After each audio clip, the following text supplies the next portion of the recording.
Des de primera hora s'hi celebra el Dia de la Llengua. Georgina Arnau, en què consisteix? Explica'ns.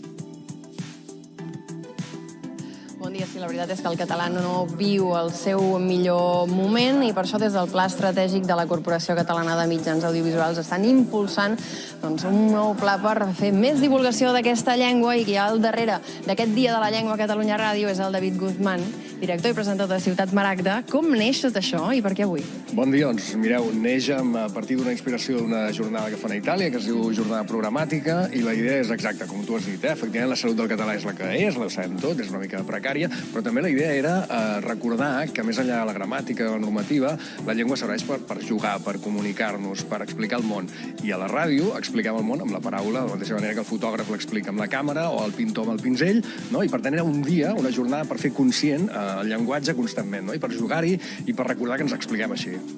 Neix tot això, que és la font d'inspiració?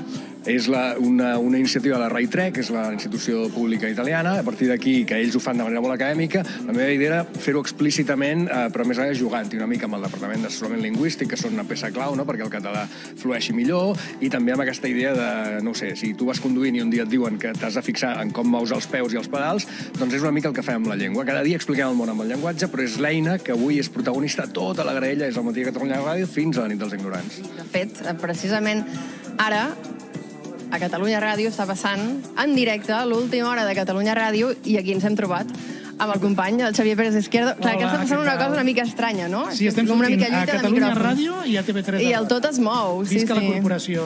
Sí, visca la llengua catalana. Com has vist aquí el nivell, per cert? Tu que fa una estona que ronda. El que em costa molt de col·locar és la lletra X. La X. La X. Són paraules que siguin complicades de col·locar a l'escrable. I també la enya. La enya que està en català, la NY. NY. A veure... Escolta'm una cosa, hi ha aquí un paper de jutge de taula, que no sé si... Hem preguntat abans, clar, aquí jo li he preguntat al Francesc si s'havia de tenir el nivell C2 de català. Francesc.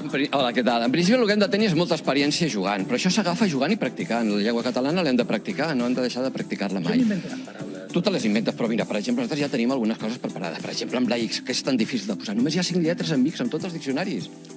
La famosa X, que això ho coneixem tots. El xo, el xa de Pèrsia. L'ix, del verb eixir en valencià, perquè juguem en tots els àmbits lingüístics catalans. I ja està. Xai té 3, però sempre comencem ajudant posant 2 lletres i llavors anar creixent. Un xai, un xec, un xecs, etc. Hi ha diferents modalitats per ensenyar a jugar, però sobretot són espais oberts a tot Barcelona, a tots els àmbits lingüístics dels països catalans, per jugar en català. Sento el Quim Morales aquí fent com una llista interminable de bons amics, Digues, Quim. L'escàrol en català és una mica diferent a l'espanyol?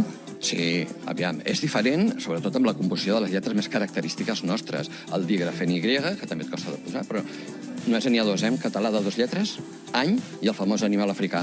Nyu, molt bé. Mireu, estem aquí ara molt posats. Què et sembla si ens quedem una estoneta més, fem un duel, no? Xavier Pérez Izquierdo, Georgina Arnau, ens prepareu una tauleta? Sí, ens quedem aquí una estona més nosaltres. Va, fins ara.